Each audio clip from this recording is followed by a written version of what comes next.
Hey Anthony, how you doing, man? Welcome to Line Check. It's awesome to have you. Thank you for taking the time to do this today. Of course, man. Appreciate your time. Thank you for having me. So I want to talk about, you've kind of got a similar sort of show going on as to what I'm doing here on Line Check. You've got a podcast running. You've been doing it for a little bit now. You've had some pretty impressive guests. You've had some guys from Chelsea Grin, Silent Planet, Thy Art Is Murder, The Word Alive, Beartooth, A Day to Remember, Miss May I. Let's talk a little bit about the podcast and where some of the listeners can maybe check that out. I'll include, all the details down in the description. But yeah, let's just run me through, I guess, the inspiration for that and then how that's been going. Yeah, man. Yeah, thanks again for having me, dude. It's cool to be on the other end of the mic for once, It's weird, I've done 40, I just filmed the 45th episode of that podcast a couple of days ago.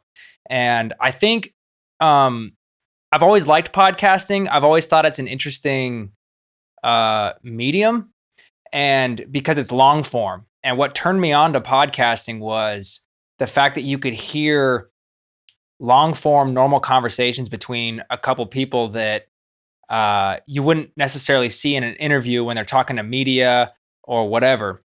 And so for me, it was like, I wanted to open up, people like when I was a kid, right? And I was going to shows, I thought musicians were just like gods, that they were indestructible, that they were perfect, that they and just had it made. And that life was great, And when I started touring full time, I started meeting a lot of my heroes and working with a lot of my heroes and traveling the world and meeting all these people. It was like, man, they're just like me, like they're just normal ass people. And so what gave me the idea for the podcast is I was just like, I want to show people, fans, whatever, people who like music, people who go to shows, I want to show them like the ins and outs of the music industry, the stuff you don't really hear about, like what goes on in between tours. Like, cause for most people, it's just like, oh, their favorite band went on tour. They come home, there's 2 months or a month or whatever. And they don't even know they don't know what's going on. They're just at home, waiting for the next tour to come around. But there's so much that happens in between tours and so much that happens on the road and so many deep talks and, the stress it causes, mentally and physically and all that stuff. And, I just wanted to shed light on that. And I figured, I have a lot of friends in the music industry. So why not start a podcast where I can bring on people who are my friends who trust me, and are okay with talking about stuff like that. Cause I always just was like, I've heard podcasts where they bring on musicians or whatever, but if you don't have at least a baseline relationship with the person, it's pretty tough to come up with a conversation that's meaningful. It ends up 100%. being a lot more like an interview, and I wanted mine to be like conversations, So, honestly, that's why I started it. You can find it on iTunes, on Spotify, on Stitcher, Google Podcasts, anywhere podcasts are published. And I'm really proud of it. It's been a lot of fun. I will include all those links in the description. So after this interview, if you guys want to check that out, be my guest, it's down below.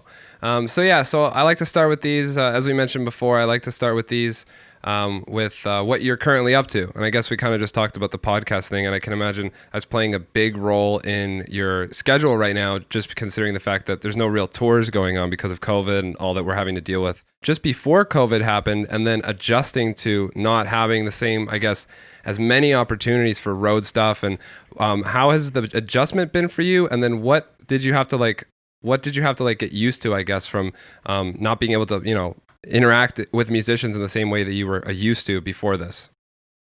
That's a great question. That's a great question. So I'll start with what was going on when COVID happened. I had gone out to South Carolina to go rehearse with Hundredth. We were going to go on a European tour. And I was out there the first 3 or 4 days of February.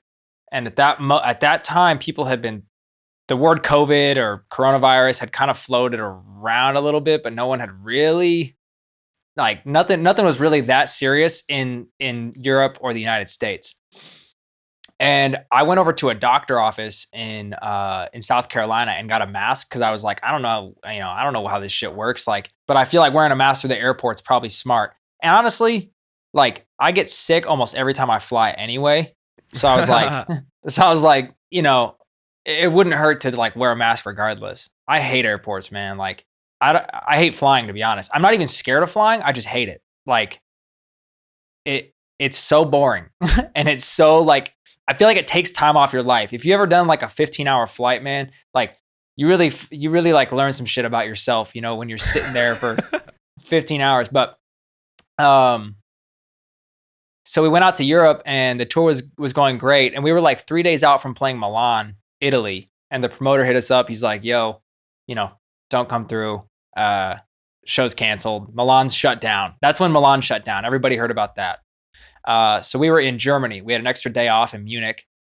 And we played the next 3 or 4 shows. It was like Switzerland, Belgium, the Netherlands, something else, Germany.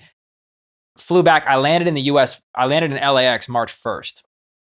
Now, this is old news now, and I don't even know if I'm supposed to talk about this, but whatever. Hundredth was working on a US tour for May.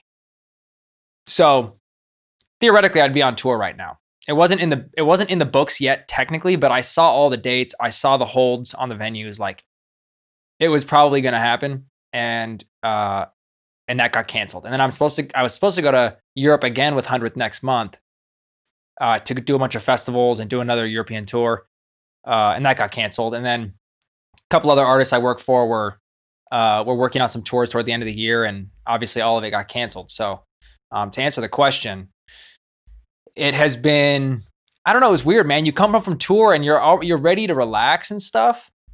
And I get home and it's like, all right, I'm down to relax. I thought this quarantine thing was going to last like a couple of weeks. And then when it hit me that this is going to be like a long-term thing and it's like affecting the music industry and everybody I love and know lost jobs. And my brother does front of house, you know, for Silent Planet and a bunch of other bands. And they cut their tour short. They were on tour when this happened. And you know, when it hit me that it was going to be this long-term thing, I was like, man, all right, well, I'm going to push the podcast a little more. I'm going to like schedule more interviews and stuff like that. But to be honest, man, I mean, and the reason it's a great question is because this is exactly like part of the reason I started my podcast is to shed light on stuff like this. Like, to be totally frank, I had to go get a job. Like, I realized touring wasn't going to happen anytime soon. And that was the main source of my income. So I had to go find a job. And I've been working a job. I started last week, and you know, it's not a bad job or anything, but it's not playing drums. And so, you know, you just got to make adjustments, man. I was actually just talking to my roommate a few minutes ago, like before we started this, like before I was touring full time, I was used to working full time and then making time for drums and for music. Right. And I spent all my free time working on music stuff. So it just kind of feels like I've gone back in time a couple of years and I'm back to the grind, like the grind. But I've been able to adjust, and you know, I've always been able, like someone who's always been able to adapt. I'm not going to sit on my ass and do nothing. And so, yeah, here I am, man. So you just got to adjust, man. That's like the whole music industry is just making adjustments all the time. So you got to do what you got to do. So just to dig a little bit deeper, outside of the podcast, is there any other, I guess, like measures that you've taken to try and, I guess, still maintain a presence and kind of push yourself forward with like maybe like content creation or anything outside of the podcast that you've sort of done? Yeah. My brother and I, we make a lot of, you know, we used to make a lot more drum videos, but he's my roommate now. One of the silver linings of coronavirus was my brother and his girlfriend moved into my house that I live in. And we've got all the gear. And so we realized we were going to be stuck inside for a few weeks. And I was like, bro, do you want to like set up the drums in the living room, clear out the living room? We have these big windows in our living room, all this great natural light. It's like, you want to set up the stuff in there and film some videos? And he's like, hell yeah. So we set everything up, and I typed out a note because I moved into this house right before I went on tour in February. So like, I haven't been in this house very long. I don't know any of my neighbors. And I typed up a note and printed out like 15 or 20 of them. And I went and dropped them off at the doorsteps around my block. And I was like, hey, like, I'm Anthony. I live in the house down the street. I'm a professional drummer, and all of our tours got canceled. And like tomorrow I'm going to be making a lot of noise. Like, I'm going to be playing drums for like 6 hours, and like, please don't call the cops. Dude, I knew exactly where this is going. Yeah, I was like, please don't call the cops, because I've had the cops calling me multiple times for probably 3 or 4 times for band practice back in the day when I was a kid and stuff like that. I just wanted to be respectful because I knew everybody was at home. So I was like, all right, I let everybody know. And we set up and I just learned a couple songs. I did a Justin Bieber cover. I did a country cover because I've always wanted to do a country song. I've like recently fallen in love with country. And then I was like, why don't I do a 100th playthrough and see if I can send it over to Zildjian or Vic Firth and have them post it. And sure enough, Zildjian really liked it. So they posted it. Yeah, I saw it. It would turn out really good, man. Thank you. Yeah, all those drums are raw. That's all just Christopher's magic, my brother Christopher, in our living room. And I'm really proud with how it turned out. I'm stoked that Zildjian liked it. They kicked off a series with it, like a live at home, playthrough series, which is like, when you're a kid, I never thought Zildjian would put me on their YouTube channel, but like, shout out to them, man. It's like I can't even believe it sometimes, but that's got to be incredibly surreal. The quality of it turned out really good, man. How did you guys film it? Thank you. Christopher uses a DSLR. The audio is done in one take, and then we do a couple different takes, like from side angles, but the audio is all done in one take. And then I just replay it. So we have a couple different angles to make it a little more interesting. We've done videos of every different way you can do them. Like we've done it where it's one angle and it's just like back in the day when I was like super purist, it was like, it's gotta be one angle, one take, like it's, and that's cool. I think that's dope. But visually, the drum video is pretty boring if it's just one angle, one stagnant angle of someone playing drums is like, it's interesting to drummers, but not to people who don't play drums. So that's how we did it. I mean, we set up the mics. I had a mix running in my ears, and we had a couple room mics. We had a mic in the kitchen down the hallway, and we had a mic in our like dining room, like dining table room.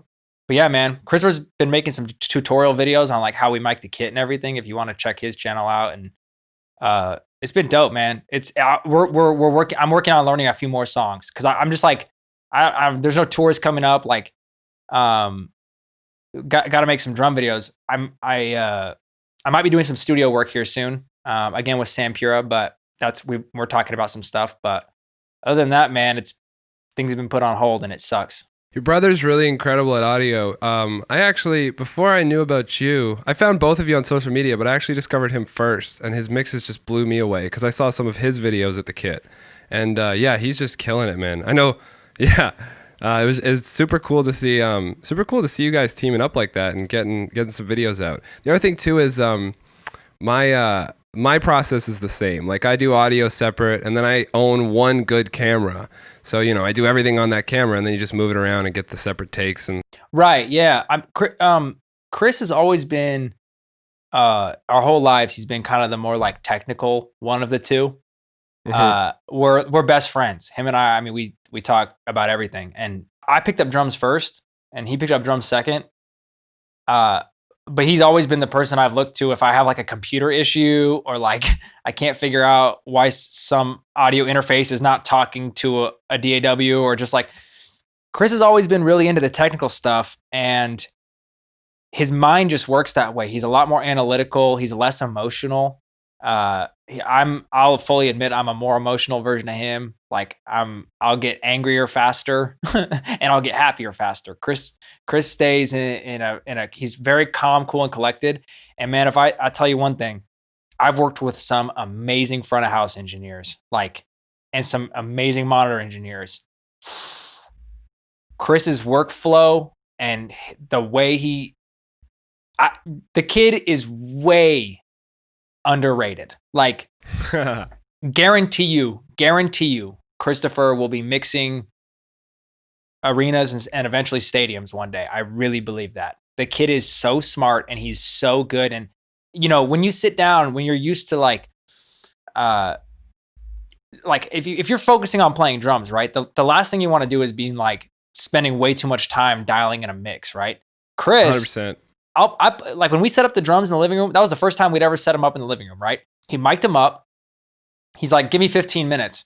And I come back after he mic'd him up. I come back and he's like, all right, sit in, plug in your in-ears. And I plug them in and I did a quick line check, dude. And like I'm not kidding, probably 90 seconds, there was like a dialed mix in my ear and we were ready to go. The kid just knows, he just knows what's up, man. So, and I would refer him to anybody. You know, I refer him to Silent Planet. I mean, I'll refer him to anybody. I think any band, especially if you're in rock or metal, like everything, the mix starts with drums, dude. That's why you literally go kick first. It's like kick. What do you do first? Kick, snare. Kick and snare, man. It's everything. And if you can't build around that, if you can't get those two down, I mean, see ya. But Chris, like, I mean, that boy knows how to mix some drums, man. So shout out Chris. What's the age gap? Oh man, I'm a bad brother. I'm 29. He's hey Chris, how old are you? I'm 29. I think he's 26. I think he's turning 27 in September. Gotcha. So he's either 25 or 26. I don't know why I never remember this, but I think he's 26. So this is a great segue to your roots. So let's talk about that. Like growing up, at what age did the two of you? I know you did first, and then he kind of followed suit with the drums. But at what age did you start to get into music and start to actually play the kit and take lessons, or how did that work out in the early years? Yeah, I feel like I have a pretty weird story, man. It's a unique one for sure, and I know it's unique because I talk to people on my podcast all the time about how they learned how to play drums. So okay, I grew up on a small island in Washington State. The island has about 4,000 people year round. You have to take a ferry there. It's called Orcas Island. There's no bridge. The ferry's like an hour and 15 minutes. And I think I was 12 or 13 years old, and I was at my buddy Matt's house playing Halo. We were playing like original Halo 1 on an original Xbox with the big ass controllers, you know? Yep. God, that game was the shit. So we were doing. Yeah. So we're playing that. And he had a drum kit in his room. He always had a drum kit in his room because his dad was like low key, kind of like a hoarder. And he had all this gear, like random music gear, right? And one day we'd been playing Halo for so long, and I was like tired of it. And I was like, dude, can you teach me something on the drums? And he just taught me like, you know, boom, ka, boom, boom, ka, boom, ka. And I picked it up like instantly. And I don't know how to explain it, man. But of all the things I've done in my life, it was just in that moment, I was like, oh, this is what I do now. Like, I don't know how to explain it. I'm 13. I'm like, oh yeah, this is the thing that I do now. And I became obsessed with it, dude. And back then it was drummerworld.com. YouTube didn't exist. There was no no such thing as a drum cover. No such thing as you couldn't there was no Instagram, no Facebook, no Twitter. Like there was no way to find drum videos other than pretty much drumworld.com and the Modern Drummer Festival videos. You know, all the OG ones. Yep. Jason Bittner and Chris Adler and Aaron Spears and Thomas Pridgen. I remember all that. Yeah, bro. Hell yeah. Yeah, I discovered all that all that shit. I discovered all that stuff, and I remember I would go over to the church and I'd use their drum kit for a while, and then my mom bought me this like entry level Yamaha kit that came with cymbals, like Yamaha cymbals, and I had that for a little. I outgrew it pretty quickly. I realized I was like, man, these cymbals, like, I don't know much about this, but these aren't it. And of course I had to get a Pro Export, right? So my next kit was, of course, so dumb. Of course. There was nobody teaching me drums. I never took drum lessons, by the way. I have two stories about drum lessons that I'll tell you in a second. But so my second kit is a Pro Export, and I love Joey Jordison. So I wanted 2 kick drums. I wanted an 8-piece. So I got an 8-piece Pro Export with 2 kick drums, and I got 2 Axis single pedals. Because back then I was convinced that all I needed to be faster was to get better pedals, which is a myth. So you can't blame the tools. If you're a drummer and you're listening to this, you're blaming your tools, you're wrong. Go watch Thomas Pridgen play on a piece of shit drum set. He makes it sound great. So yeah, so I had this Pro Export. I had all Peisty PSTs or whatever they were, PT, whatever they were, budget Peisty symbols everywhere. And I had all Aquarian heads because I loved Chris Adler. And he played Aquarian back then. And yeah, man. So I did that, and I was in like, me and my friends started a band. Matt, the guy who taught me how to play drums, we were in a little band together. And the weird thing was, when we're on an island, there's 140 kids in my high school. Okay, there's basically one show a year, like one opportunity to play a show, and basically your 20 friends from your class would come out and watch it. So there wasn't really, like, there was no scene. Like, a lot of people who I've toured with, who I've brought on my podcast, who I'm friends with, they came out of a scene that they were like more or less born into. Like, all these bands back in like 2008, 9, 6, 10 popped out of like, remember that scene in Arizona? The Word Alive, Escape to Fate, like all those bands. Wasn't Escape to Fate Arizona? I think they were. Yeah. Yeah, all the bands popping off out of Ohio, the Miss May I, the whatever. And then like Pennsylvania. Ton out of Ohio. Pennsylvania had August Burns Red and Texas in July and I the Breather or whatever. Motionless and White. Motionless and White. And like and then over in Florida you had like Under Oath, A Day to Remember, like whatever. You get the point. There was I was on an island when all that was happening.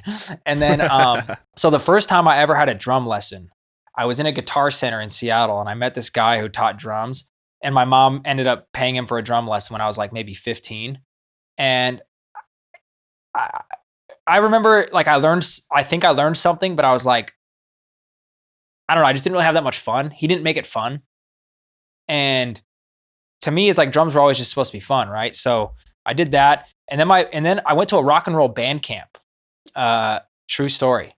And that was honestly the most lessons I've ever had, because it was like 5 days of professionals in California talking to me about, and that was the first time someone ever, I think I was like 15 or 16. That was the first time someone ever explained to me how important the relationship between a kick snare and a hi-hat are. Because at the time, I guess I was probably playing everything at the same volume. And he was like, nah, man, like how you play your kick and snare relative to each other with the hi-hat, it's everything. It's everything in drums, man. You got to figure out dynamics. And I was like, oh, dynamics? What's that? And somewhere around that time, and the last drum lesson that I can remember having was around that time. And this is a crazy story because I'm not gonna say, okay, here's a crazy. I'm on Facebook. It's like 2000, or I'm sorry, I'm on MySpace. It's like 2006 or 7, and I was following August Burns Red on MySpace. Do you remember MySpace? Do you remember what it looked like? Yeah. Do you remember how on the left side there was like a bulletin?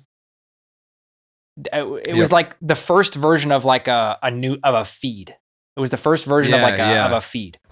Like a news feed, or like I think they called it a bulletin. Yeah, timeline. I think they called it a bulletin or a whatever. I happened to be logged onto MySpace right when August Burns Red posted, "We're going on a tour. Matt's going to be giving out free lessons at every city to one lucky drummer. Like, email this email to apply." And it had been posted like a minute ago. So I was like, and I emailed the email, and I'm like, I'm a beginner or intermediate, whatever I said. I'm an intermediate drummer. I love the band, whatever. I'd love to come have a lesson. So I show up, and me and Matt meet, and he gives me a little pad lesson upstairs in El Zone in Seattle. And it's funny because I've met Matt plenty of times since then. We've played a show together. We've have a ton of mutual friends. I've never toured with August Burns Red, but Matt and I have talked about that, and it's funny because he remembers, of course, and but yeah, that was cool to me. And thinking back on it, I'm like, he gave out drum lessons for free? Like, for what? Like, why? And just because he's a nice dude, man. That guy's awesome. Yeah. So it's actually cool. It's actually cool you bring him up. He's doing this show on Friday. Yeah. Hell yeah. I'm super excited to sit down with him. Yeah. Yeah. Hell yeah. Well, tell him you had me on here, and I shouted him out. Yeah, 2 days before. What a coincidence. But yeah, so that was that. That's how I learned how to play drums. And but I think where my story gets a little bit unique is I went off to a normal university. I didn't go to music school. I went to University of Washington and I got a business degree. And this is the portion of my life where I wish I had been playing more drums. There was basically 4 years where I didn't play much drums. And 4 formative years, age 17 to 21. Got out of school, was doing some local band tours and stuff like that. And eventually I just ran out of money and I had to get a job. And that's when the grind really started, because that's when I realized I was like, I'm not good enough. I'm like 23 years old, 22 years old. I'm just not good enough. And I know that. I'm self-aware enough to know that. I'm going to Warped Tour every year. I can see these guys like, yeah, I might be better than him or him, but most of these guys are better than me and I need to go work. And I put in crazy, crazy, crazy hours, like like 22, 21, like right after I graduated when I was 21. So 21 to like 26, I put in crazy hours. Because I knew I needed to get better. And I worked and worked and worked and worked and worked and worked and worked. And, eventually Tyler from Being as an Ocean called me and he's like, yo, you want to come do this tour? And kind of the rest is history. That was early 2017. So before 2017, was there a whole lot of live experience leading up to that? Or was that really like your first time like doing serious gigging? No, I feel like I had put in the time for the most part. Okay. I didn't get some people, I've known some people who've just gone straight to touring in buses. You know what I mean? Yeah. Yeah. But like I did plenty of van tours with my local bands where we slept in Walmart parking lots and slept on our friends' couches and whatever. Like I probably did, 7 or 8, at least 7 or 8 of those, which isn't that many, right? But enough where like I got experience like loading in, loading out, playing a new venue, talking to a new promoter, talking to a new sound person, like kind of learning the ins and outs of like what literally like what playing shows looks like every night. So I had a good idea of it, but that was an extra challenging situation because when Tyler called me, I was playing drums a ton and I was playing for artists in Seattle. I was playing like Bumbershoot and Sasquatch and, local shows in Seattle and stuff like that. A couple random fly dates, but with Ryan Caraveo and but I wasn't playing that many shows, but I was playing drums. I was practicing a ton. So when he called me, my chops were up. I always have this theory that's like, you need to stay ready. Like, for example, just because COVID's happening and touring probably won't happen for another year or whatever, however long it's going to be, I'm still practicing drums all the time. Because the second touring kicks back in, I'm trying to go out there. Like I'm trying to go play drums. So I don't want to be the scrub who like if I play drums and my fingers get blisters, I'm so mad at myself. I hate myself. Yeah. Because for real. I'm like, that means you took like a week off, and that's usually all it takes, a week or 2 off and your fingers, you'll get blisters. And I just try, that's kind of like my rule of thumb. If I can go play drums and if I can play hard and not get blisters, then I know that I'm like at least in decent enough shape to rehearse for a tour. Now, when Tyler called me, I had like a month to prepare for that first bow tour. But the catch was this. I'd never been to Europe, first of all. And second of all, I knew we were not going to get a single rehearsal. So he sent me the whole playback and I had to learn the set to the playback and just know that I was going to show up. Like, it was wild, bro. Like, we land in Germany. We spend one night in a hotel. We wake up the next morning. The bus picks us up. We're sharing a bus with Thyart and Miss May I, who I don't know any of those guys. And I listen to both those bands. So I'm like trying to act cool, like, I hope these guys don't think, don't think I'm a dork, Yeah. And we had a travel day. We had a long travel day. And it was a whole day off that we just were all kicking it. And we stopped at some random gas station in Austria, and that's where we slept. And then we woke up the next day and we had to play Empiricon. It's the first show I ever played with Bow was Empiricon, Vienna, Austria. Sold out show, festival style. So you just get a line check. No sound check. And I open up I wake up, I open up the trailer.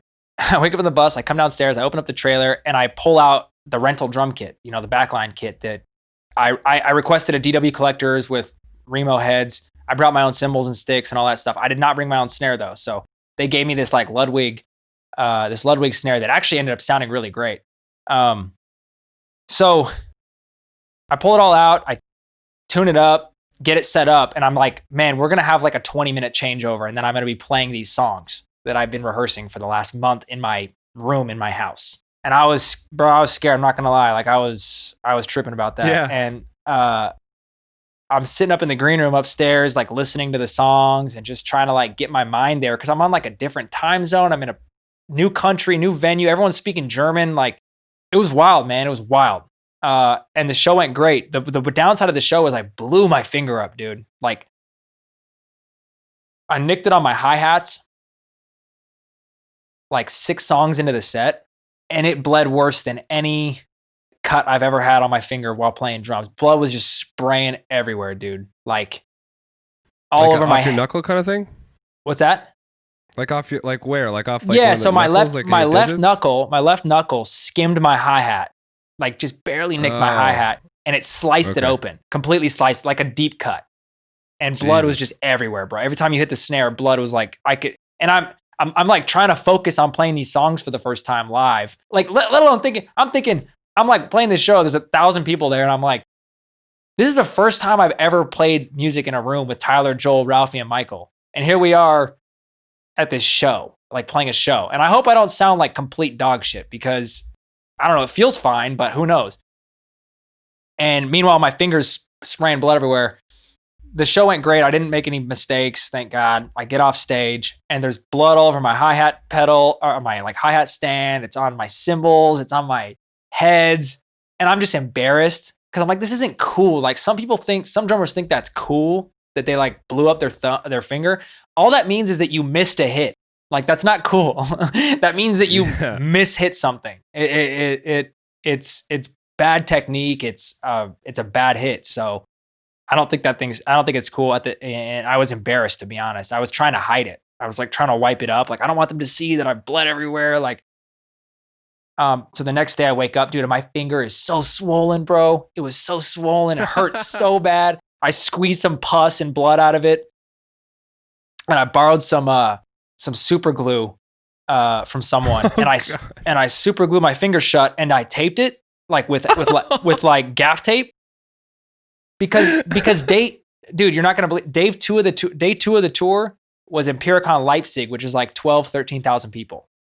Yeah. In a massive, you've seen the videos, I'm sure on the internet, like just Google Empiricon Leipzig. And I was more nervous for day 2 because I was like, now my finger hurts. Like this hurts. And I taped it so it was stuck. Like, I don't know. I have some sticks here, but like I'm holding the stick like this. Like the stick is going up and I'm holding it like I'm shooting a gun because my finger was stuck straight. And I played most of the show like that. Like it just hurts so much, dude. But yeah, that was a wild time, man. It was definitely like being thrown into the wolves, but I'm so grateful for it. I'm so grateful for Tyler and for them for giving me a chance and believing in me and like giving me an opportunity to do something that I've wanted to do since I can remember. So ever since I was at my buddy Matt's house and played drums for the first time, I was like, dude, what is this? Like, I need to do this all the time. And, the first Warped Tour I went was 2007. And I mostly wanted to go see Killswitch. And I vividly remember, I was 16 years old. I vividly remember Warped Tour main stage at the Gorge watching Killswitch. And I was like, that's what I want to do. Like, these are the coolest people in the world to me. There's nobody cooler than these guys. Justin Foley, you remember him with the red hair? Their drummer? Yeah. Man, I remember when he walked out. I remember when he walked out from the back of the stage when I saw him for the first time. It was like I was looking at Jesus Christ himself. And yeah, man, that was it. From there, it was like, if I don't make this happen, like I failed in life. So after you got off stage and your hands bleeding all over the place and there's blood on your cymbals and snare, did any of the guys notice? I can't remember. I think they did. I think Tyler and Michael noticed. They're like, oh, and they didn't think anything of it. I thought that it was a way bigger deal than it actually was. Yeah, they didn't think anything of it. They're used to. They had Connor play drums for them. He's wild. He's like crazy all over the kids. So they're used to like wild. They're used to wild shit happening with their drummers. So they're just like they didn't even think twice about it. All right. So moving forward from being as an Ocean, so that's your first like, I guess, shot at the big times. Touring. You're playing festivals in Europe. Outside of that band, what were some other touring experiences that came along the way? Like, what were some other bands that you had worked with that were, I guess, that left an impression in you and that you kind of were highlights for your career? When I was a kid, my whole dream was to play in a big band. I wanted to be a member of a band.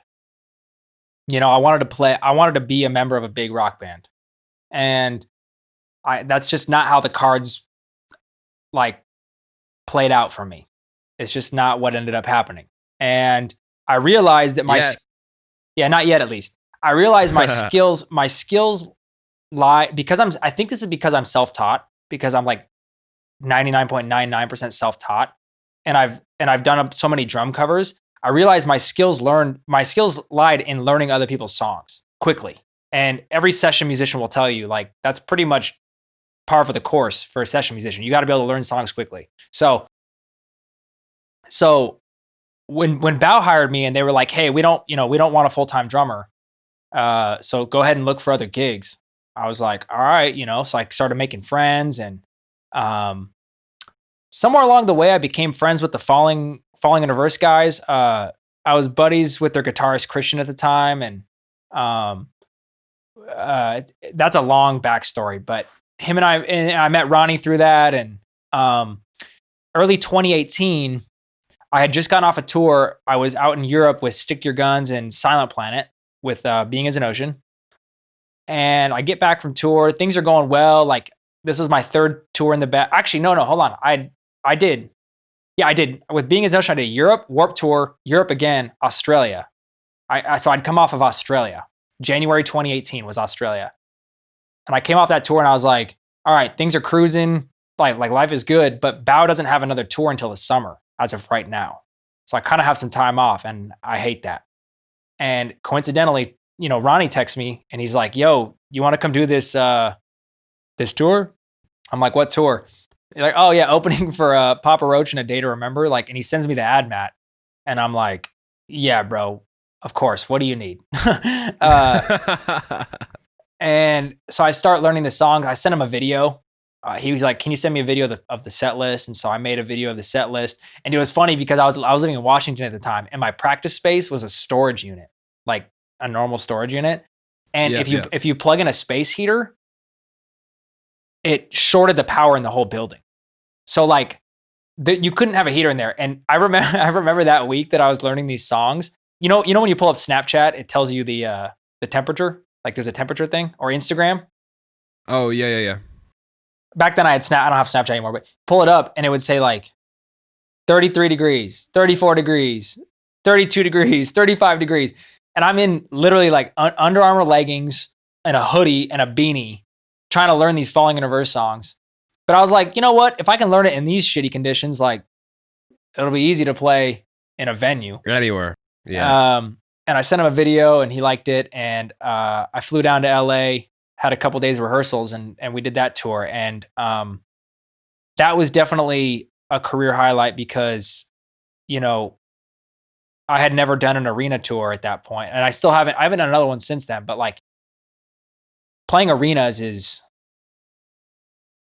I mean, it's everything you think it is. Like, you get great catering 3 times a day. You have your green rooms are like locker rooms. Like, so your green rooms are huge. You get huge showers. You have plenty of space to spread out. Like, the schedule is not super rigorous because it's arenas. You're not playing every night. Like, sometimes you have back-to-back nights, but there's quite a few days off.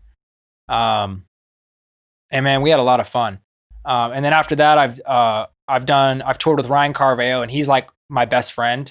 I love that guy to death. I'd do anything for him. So we still work together, and we're going to continue to work together. And once this is all over, like, realistically, the first tour I'll do back will probably be with Ryan or Hundredth.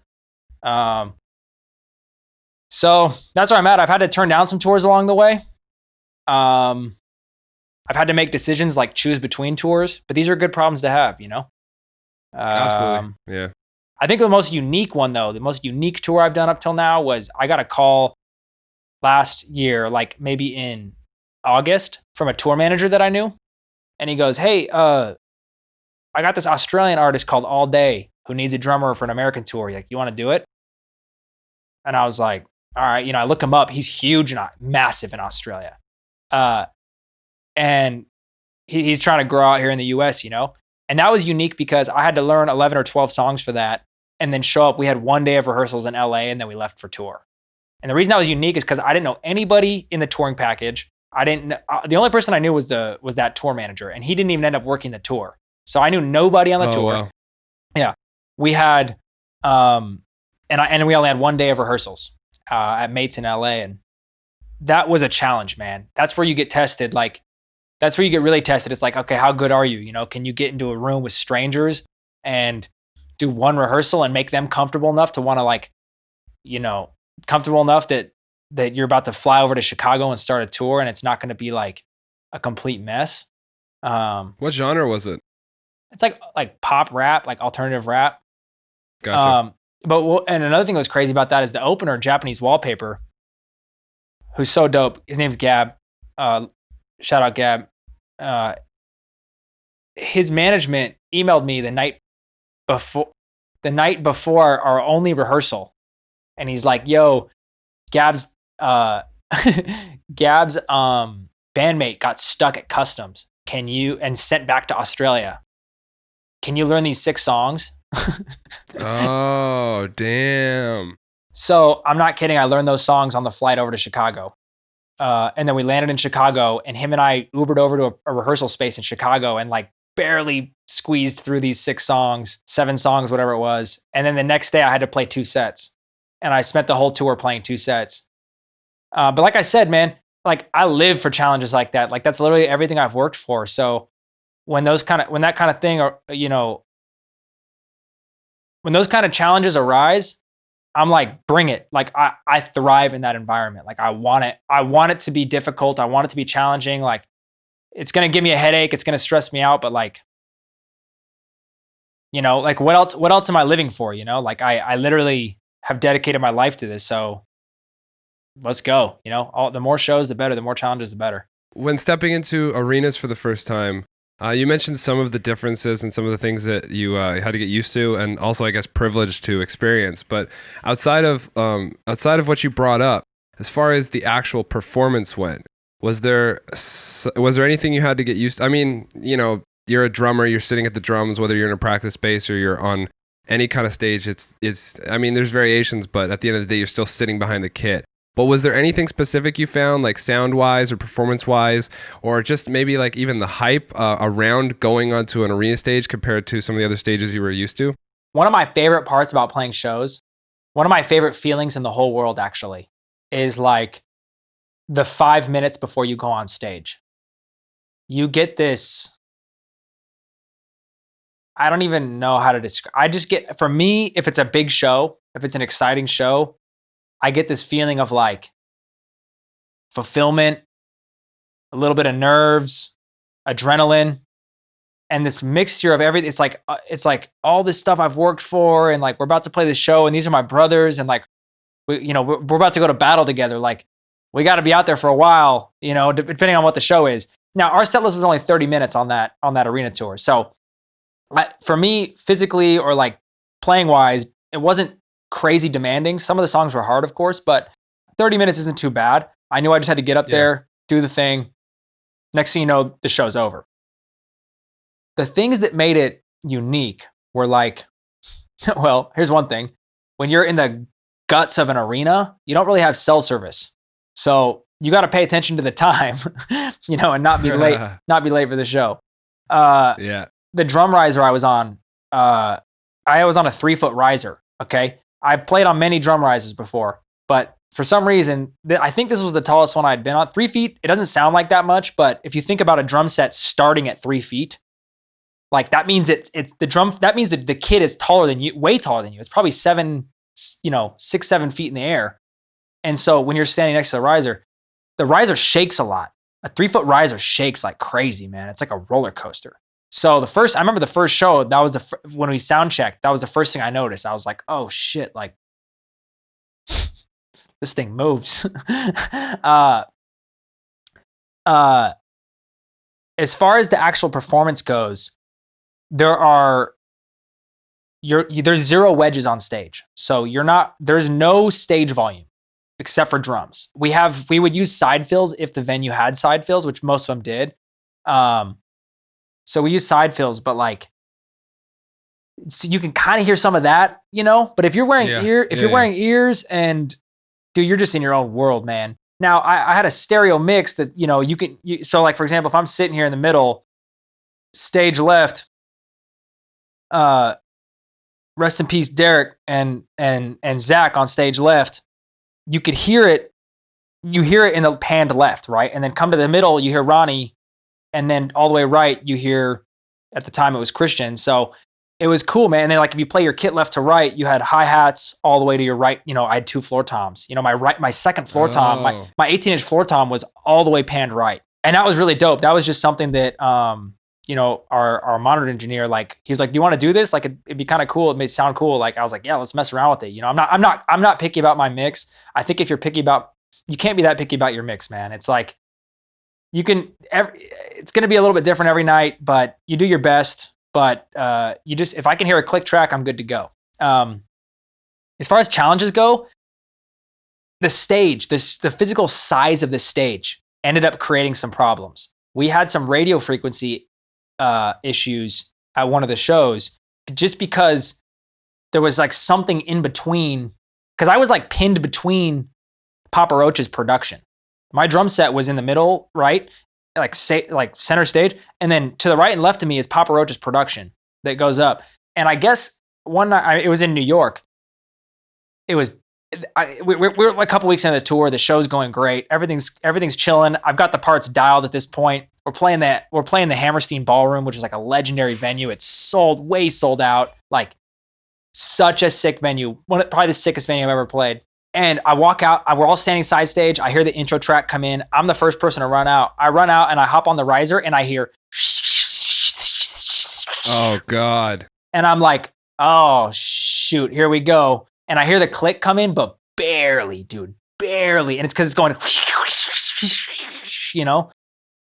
And I spent 5 songs trying to get someone's attention, because I didn't have a drum tech, trying to get someone's attention that my pack was messed up, that something was going on. And dude, by the grace of God, I don't know how I stayed. There was times where I couldn't hear the click at all. I'm not kidding. And I'm so scared. Like, am I on in time? And then the click would come back in and I'm still on it somehow. And I'm like, this is insane. Like, I'm all the focus in the world to stay on this click. Finally, I got our guitar tech's attention, and he switched out my pack. But at that point, we only had like two songs in the set left. So, yeah, there's just different challenges that arise, man. I always say being a professional is just being really good at making mistakes, because everybody makes mistakes every night. So it's just how good at covering it up are you? You know, I had friends at that show. Steve Carey was at that show. After the show, I texted him. I was like, dude, I'm sorry, man. I blew it. I played the worst set, dude. He's like, no, man, you killed it. It was awesome, whatever. And I was like, really? Because it was miserable for me, man. Yeah. So. Talk about stress. Oh, my God. Yeah, that Census Fail was in town, and me and Steve had never met. So him and one of the guys from Census Fail came over to the show. And, you know, I wanted to put on a show for Steve. I wanted Steve to, like, think I was a good drummer. So one of the things that you kind of mentioned that you, I guess, pride yourself in or really enjoy about what you do is that is the challenge of learning songs quickly. And you mentioned that something that, well, I kind of share this in common with you, because I do a lot of covers on my YouTube channel. So you know how it is. You definitely, yeah, exactly. You definitely really get good at learning stuff fast. But I'm curious along those lines, how do you go about learning a song and learning a song quickly? Not just like getting it down, but how do you, like, is there certain tricks that you can think of that you kind of employ to get through the track and kind of get it as ingrained as quickly as possible? How do you go about taking that on? I've always found it's a lot easier to learn a song if you've heard it a lot. Oh, yeah. It's way easier to learn a song if you just know the general structure of it. Because especially like in pop, it's like once you learn one verse, you probably know how to play the second verse. There might be a slight variation on it, but if you know the song's structure, you can actually sometimes even just guess what's going to happen next, you know, while you're learning it. Now, so that's part one, listening to songs a lot. So like if a band is hiring me, I'm trying to get their set list ASAP. And a lot of bands are like they'll lollygag with that because for them, they know the song so well, they don't care. They're not even really thinking about that. They're just like, oh, you're a hired drummer. You're going to, that's what you do. You learn songs, right? But like, I try to get the set list as soon as possible so that I can have it on a repeat. So that I can have it in the gym, in my car, on the plane, whatever. Like, and just be listening to songs like crazy. Because then when you go to learn them, I remember when I was a kid, the whole reason I got into metal in the first place was because I was attracted to how crazy the drums were. And I remember listening to like Pantera, and I was like, how do you do that? Those noises are crazy. Like, how do you do all that? How do you play the kick drum that fast? What is that? Okay, that's a double pedal. What's a double pedal? Okay, now I got to get one, Yeah. So for me, I've always like, I remember when I was a kid listening to metal, and none of my friends, very, very few of my friends listen to any metal, and they didn't understand it. They're like, how do you like the screaming? Like, you don't like whatever. And I was like, man, you might not believe me, but I don't even hear it. I'm not listening to it. I'm listening to the drums. First time I ever heard August Burns Red, I heard Composure by August Burns Red. I saw the music video, and I was like, what? You can do that? You can do that on drums? I literally didn't know that existed. I was just blown away. I watched the music video like probably 10 or 15 times in a row. I'm not kidding. In my room. I was just like over and over and over again. Like, I can't believe that you can actually play this on drums.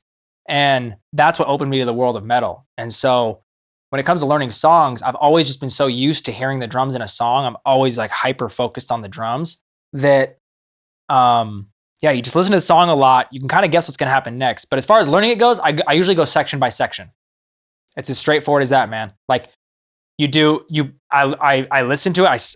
Like after I've listened to it a few times, I'll sit down on the kit and I'll hit play and I'll go, yeah, okay, that's right. This is what the intro does. Cause I just heard that. Okay. The intro is doing this. All right. First verse is doing this. Okay. I get there. Tough fill. Got to learn this fill. Okay. I'll sit on that fill as long as it takes to learn that fill. Second I learn the fill, I'll play the fill like 20, 30, 40 times in a row. Just over and over and over and over again. Then I'll go, all right, let's see if I can play through this fill. I go back to the start, hit play again. Intro. Okay, well, yep, that's what's happening. Okay, verse. Yep. Oh, here comes the fill. And I get there and I go, all right, cool. Okay, what's the next part? I hit stop and I play, all right, what's the chorus sound like? Or whatever, pre-chorus. So I do it section by section, and I slowly just work through the song until eventually I can play the whole thing all the way through. And then once I can play it all the way through, I know that I'm gonna have to play it not only in front of people, but to a click track. More importantly, I got to make my bandmates happy, or the people who are paying me money happy. So I'll play the song. I remember Mike Mangini one time. I remember hearing Mike Mangini say that he's never lost. He's like, it was something crazy. He's like 48 for 48 on auditions. And the last one was Dream Theater. Something insane in the 40s. And I remember him saying that he learns every song. He plays it. Once he learns a song, he plays it 300 times. And that's why he's never lost an audition. And I was like, okay, well, I don't know if I can have the patience to play a 10-song set. That's 3,000 times, right? So that's 3,000 run-throughs of a song. And so I'm like, I don't know if I have that patience, but at least if I take that mindset into it, that I need to play this song a lot, a ton of times, whatever that is, whatever that number is, until I feel like it's good to go. Every once in a while, I have to make notes. I don't know how to read drum music. I know how to read it, but I don't know how to chart it. And to be honest, I don't really care to know how. It's a very valuable tool, and I'm not knocking it. It's just, I don't know. I've never really had to do it. And I just follow my gut, and it's kind of worked into this far. So, so every once in a while I'll have to make notes. Like if there's a complicated kick pattern, or it's usually that. It's usually when there's a complicated kick pattern. Like I might have to like kind of X and O it out. Have you ever done that? You just write like literally like a bunch of O's, like an X is a snare and then the O's are kicks. And so it reminds me like, oh yeah, that's where, but that's my thing.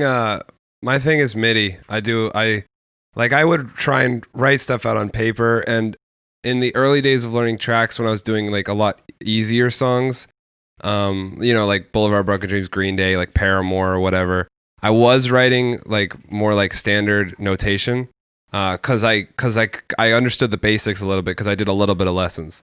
But then once I discovered MIDI and like being able to just loop a section of a song inside a DAW and then read the MIDI over and over and over and over, that's what I rely on now. Yeah, it's just the MIDI. It really helps me. That's honestly a smart way to do it. I've heard of many people doing that. Maybe I'll try it out next time. I don't know. I don't know. Depends. You know, you're also learning probably stuff. Most of the stuff you've learned for drum covers, especially lately, is more complicated than what I've had to learn for touring. Right? Like, I'm not playing a whole lot of metal these days, so it's not like I can't remember the last time I learned a cover and had to like write anything down. I learned the Beartooth cover completely by ear. I learned Paramore covers completely by ear. John Mayer completely by ear. Justin Bieber completely by ear. Jake Owen completely by ear. I don't know. It's just how I do it. Yeah, I could totally relate to that. One of my earlier tour experiences was with a pop act, and the only thing I really wrote down, like she was crazy. She had like a 30-song set, and she gave me a month. And the thing that I did with her was I just, like you said earlier, like because it was pop, I just wrote out the sections. Like if there was 2 choruses in a row, then I made sure that I kind of like grouped it into like, I would draw a box and then be like bridge. And then I would put a number inside the box and that would just represent like the bars. So like 8, 16, 32, whatever it is that I got to count to. And then that's how I did, that's how I used to do that kind of stuff. Cause like there's no intricate kick patterns. There's no crazy like fills that are moving inside of time signatures or anything that you really need to worry about. So, I mean, that's kind of how I kept that stuff organized, but it mostly by ear for more simpler stuff. Right. Hell yeah. Okay, let's talk about gear for a bit, man. So let's talk about some of the gear that you've used along the way and then what you're currently using. I don't know, where do you want to start with? What you kind of mentioned your first kit already. Of course, the Pearl Export. Everybody goes through that phase.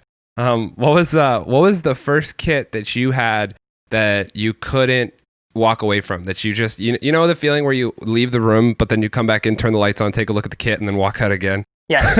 yes. Yeah, what was that kit? Okay, it was a Yamaha Oak Custom. That was my third kit that I had. And I got it because Justin Foley played it. From Killswitch Engage, he played it, and I'm blanking on his name, but the guy who played drums in Throwdown. Do you remember that old hardcore band called Throwdown? Does that ring a bell? No, not familiar. Well, Yamaha Oak Customs were loud as hell, man, and they were punchy. And I got a Yamaha Oak Custom, and I loved that thing, man. The first drum video I ever made was A Milli by Lil Wayne, and it's still on YouTube. And I'm playing the Oak Custom. And yeah, I love that thing, man. But I ended up, what kit did I have after that? Oh, I'm going to talk some shit right now because I feel like let's do it. Let's do it. I got conned into a deal with 7 Drumworks. Do you remember 7? I do. No, I'm not going to say conned. I knowingly did it and agreed to it. But that whole experience was not positive. And I ended up with a kit that didn't even really sound that good. And I got rid of my Oak Custom because of it. And it was a learning experience, for sure. It was a learning experience. But if I have anything to say about that, it's play whatever kit you want to play.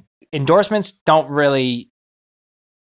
You know where endorsements matter, man? When you're touring a lot and you're breaking cymbals and you need cymbal replacements. Like, yeah, that's where endorsements matter. I love Zildjian with all my heart, and the fact that they've helped me out and supported me for a couple years now it's life-changing. Sticks, you need sticks. Heads, you need heads. Drums, yeah, having a drum endorsement would be cool. I'm trying to get DW. I play DW by choice. I'm not on DW.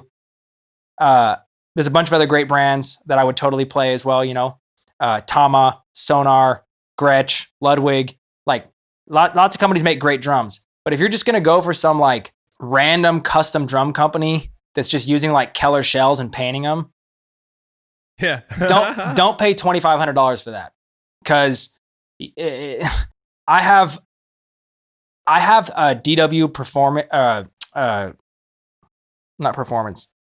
DW Design acrylic. Yeah. Okay. Yeah. I got that thing for $900 from Guitar Center used, and it sounds amazing, man. I love that kit. you don't need to spend a lot of money on a drum kit to make it sound good, man. You just don't. And you can, the Thomas Starr Classic Birch Babinga, which I don't think they make that anymore. I think it's the no. It's the what is it now? It's walnut, birch yeah, walnut right. or walnut Babinga or something. It still sounds very similar, but that Birch Babinga one, dude, at the time, like 2 years ago, you could get that kit for $1,300, and that thing sung, bro. That kit is awesome. That kit is awesome. So you don't need to spend $2,500 to get a good kit. Like, so anyway, back to gear. I worked through a bunch of different kits. Eventually, I was like, I need to get a collector's kit. I've always wanted one. I got one. I loved it. Got another one. I'll never sell that kit though. That's the one that I used in those most recent videos, that black one. Mm-hmm. I'll never sell that kit. You'd have to kill me for that drum set. I love it so much. I got it for a steal. I had to fix it up a little bit.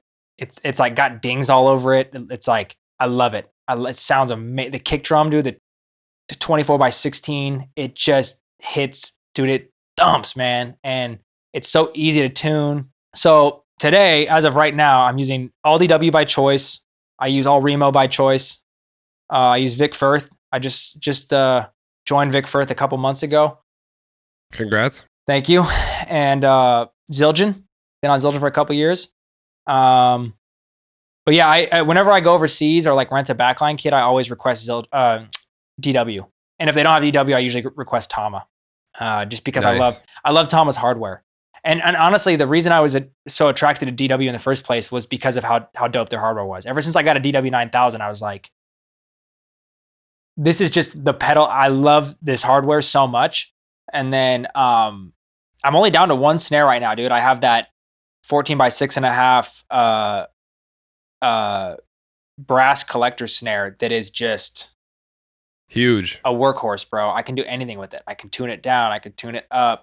It's heavy as hell, but it's great. I'm going to get some more drums, some more snares soon. And then I use 64 audio in-ears.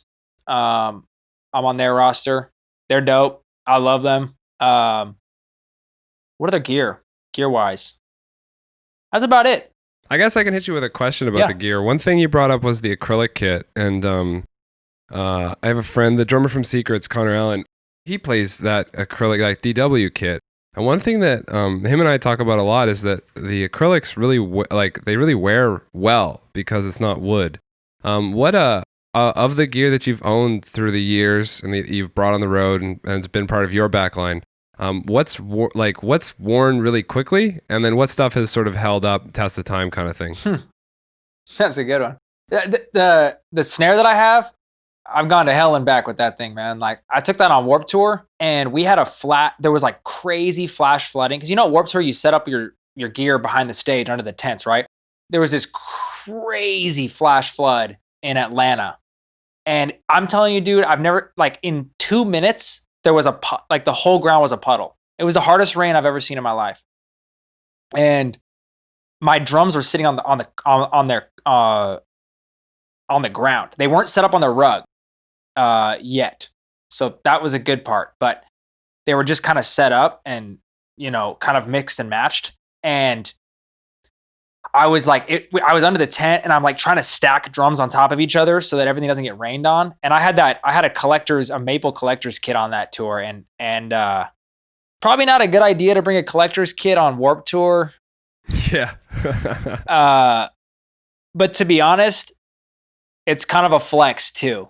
Yeah, for sure it is. I straight up made a few friends on Warped Tour because of that kit.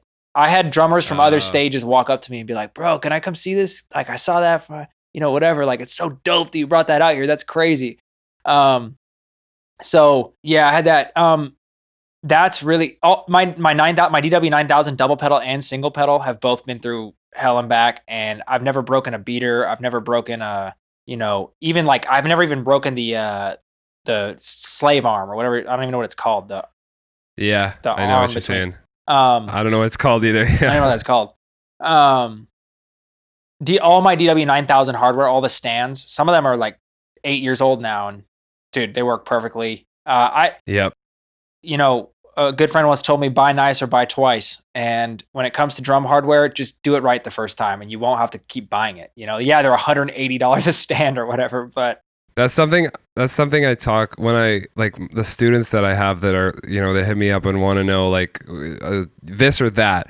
I always tell the guys like with the shells, don't worry too much in the early days because you're going to replace the shells and it doesn't matter a whole lot for practice.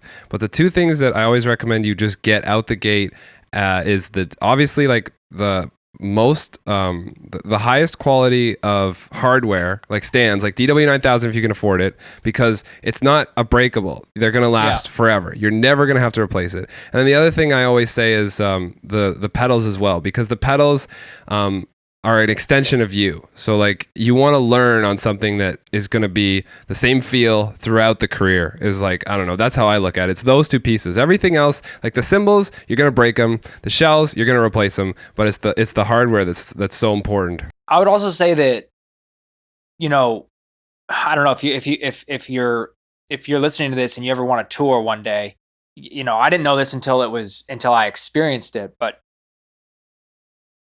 you can't get every kit anywhere in the world. Like you're better off getting used to playing on something that you can find anywhere. DW5000s, DW9000s, Iron Cobras, like something that, and like I said earlier, like when we mentioned the Pro Export, like you can't be blaming your gear on like why you're not playing fast or whatever. Like, yeah, there's some things that do matter. You can't play really fast on a complete piece of junk double pedal that's falling apart. But like,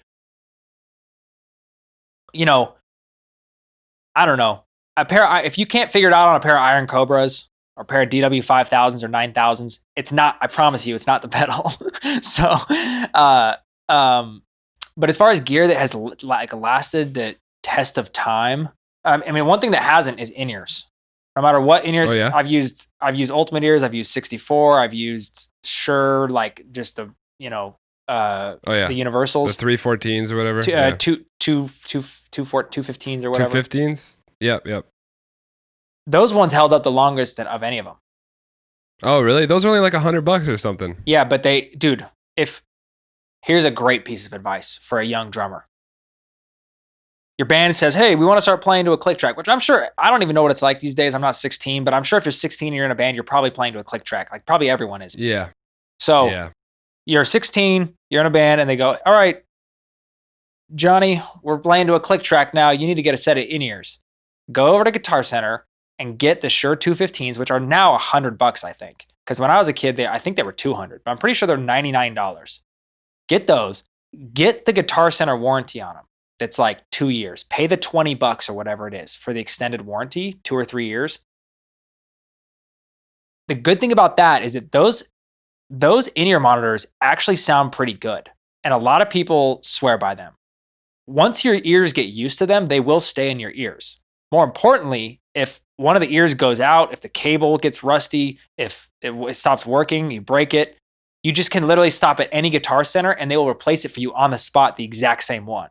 Versus if you have custom molds, you have to have a backup pair no matter what, because your custom molds, you're not going to get a replacement overnight. You're just not. So you get what I'm saying here, I hope. But that is a great investment. That's a great $100 spent.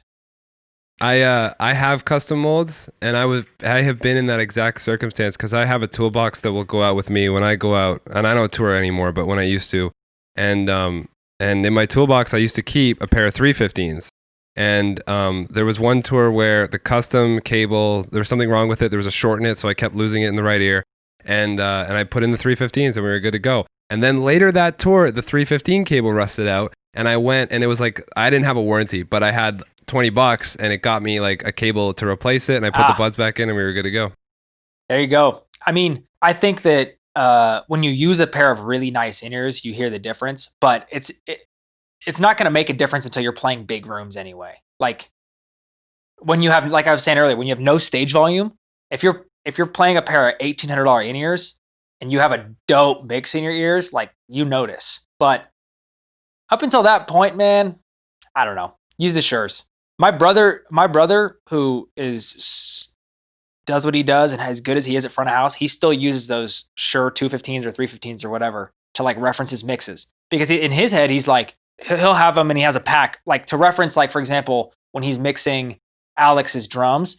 And Alex is like, you know, he can listen to Alex's mix, or he can listen to Mitch's mix or whatever. And in his head, he's like, if I can get it to sound good on these, then it's really going to sound good on some like nice in-ears, right? But yeah, so I don't know. I think they're just durable, and it's a much easier thing if you're just doing DIY tours and you're traveling the US and stuff. You can always pop into a Guitar Center and get a replacement, and it sucks, man, when you can't.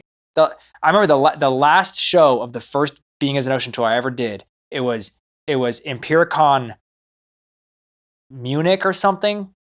I can't remember, some city in Germany. It was big, 2,500, maybe 3,000 people. And halfway through the first song, my right ear cut out. And I'm on stage and I'm like, all right, well, if my left ear cuts out, this is going to be the worst day of my life. And it didn't cut out, thank God. But I was listening to one ear for the rest of the show. And that's a horrible feeling, man. It's a terrible feeling. I saw a Gibraltar ad in Modern Drummer like 10 years ago. And it said, if you're thinking about your hardware, you're using the wrong hardware. And I went, oh, yeah, that's smart. 100%. I went, yeah, that's true. Like, if you're thinking about your gear, you're using the wrong gear probably. So something that I did in like when I was 16 and 17, I had my first like road experience, and it was kind of like similar to yours. Like it was, you know, just like sleeping in like a 15 passenger van and, you know, 20, 30 people a night kind of thing. And when you're playing shows that size, it got to the point with the equipment that we had, it was just more reliable at a certain point for us to put the original track inside of my ears so that I could just reference that mix and play to that. We'd take the drums out and I would put everything in my ears and just play to that, because then I'm in time with that. Everything is there. It's a studio quality mix, and the band can just play to me and we're good to go. That is a fantastic way to do it, honestly. Like if you don't have your own monitor engineer and you don't really know what you're doing, or you just don't want to deal with all the extra stuff, like dialing in your mix every night or relying on a house guy to dial in your mix, your in-ear mix every night is not fun, man. That sucks. And you'd much rather just have, everyone's running Ableton these days. Like I was saying earlier, I'm sure every 16, 17-year-old local band probably has like an Ableton rig that they're running live or something. Dude, put all the stems in there, pull the drums out, funnel those all into your ears, man. Because if you can listen to, I've done that. I've done the same thing. I've had many friends do the same thing too. And it's a great solution and it makes it so your mix is always consistent. And you're not playing to the actual guitars and bass on stage, but it does the trick for small venues. Yeah, exactly. And like, because in the early days too, oftentimes as the drummer with backtracks, the band might not have like a complete in-ear set for everybody, or maybe it's just you and the vocalist. Right. And as long as you're playing to that click, then everybody can sort of just come to you, play on top of you, and you're good to go. Yep. The other thing too is like, and I guess we're kind of just talking at this point for people in the early years, because all this is fantastic advice. These are all like great problem solver points, I think at least. And to expand on that further, it's like as a drummer, going that method of just like playing to the track, it makes you so comfortable, because, you know, you spent maybe 5-6 hours a day for the last couple of weeks preparing for this tour, sitting in your basement, sitting in your practice room, playing to the recording that you worked on in the studio. So now you go out on the road and it's the exact same audio you've had the whole time, and all of the stress is gone. It's just like, oh, I've been doing this for the last 3 weeks. There's no question about it. You know what I mean? You're not wrong. It's very comforting. I also like, you know, I don't know, maybe other people have different opinions about this, but if you're running a rig like, you know, on Ableton or whatever, I really encourage people to put count-ins. Oh yeah. Like into choruses, into verses, like little markers in your click track that let you know, just as like friendly reminders. Because sometimes, man, no matter how many times you've heard a song, if there's a weird long bridge in it or some funky little part, like it can throw you off, man. I mean, the last tour I did with Hundredth, like there was this one song, it's one show where like, I don't know, I guess I just forgot that there was a part coming up and I kind of like blew a fill. I recovered pretty well, but after that show, I just went into the Ableton session and put a count in there to remind myself that that's where that bridge started or whatever it was. And I never messed up again. So I don't consider that cheating, and you're putting on a show, man. Whatever it takes to put on the best show, personally, I don't care. As long as, as long as you're okay with it morally, which like in that case, dude, there's churches or even some large bands with musical directors that have a microphone, a talkback microphone into your ears that are telling you what's happening next. All right, come to chorus, 2 bars until the chorus. Like, what is that, cheating? Like Hillsong plays stadiums and they got someone going chorus in 3, 2. Well, you know what I mean? Like, it's not cheating, man. Like, you still got to be a great drummer, great musician to play on a stage in an arena or a stadium. So, and I mean, just to expand on that point, like when that concept comes up, because it's so quick to come up, especially on the internet, right? Like, comment section's all going to be about that's not fair, right? It's like, well, this is not this is not a sport, This is the entertainment business. It's about entertaining. So whatever you can do to get your entertainment, to get the audience as entertained as possible, just do it. Just make it happen for them, because that's what matters in the end, anyways. And then the other thing I wanted to say about the click count-ins, what I really found with those guys were not as much time signature, but tempo changes. So what I did for a couple tracks in a band I was playing with at one point, I would print the click, and then for the tempo change click, I would have it come in early, and I would automate like just the gain so that the new tempo was coming in a bar or two, and it would come in underneath the tempo I was inside of going out, so that like the tempo change was just a lot, like it was more seamless. You know what I'm saying? Cool. That's dope. Yeah. And then I would have the voice too. So like I would put my voice or whatever. Oh, and you know what too? I mean, there was a couple runs with this one band. There was one guitar player when I was coming up that like him and I were in all the same bands together, but then all the other members would be different, but we kind of stuck together like glue through my local scene.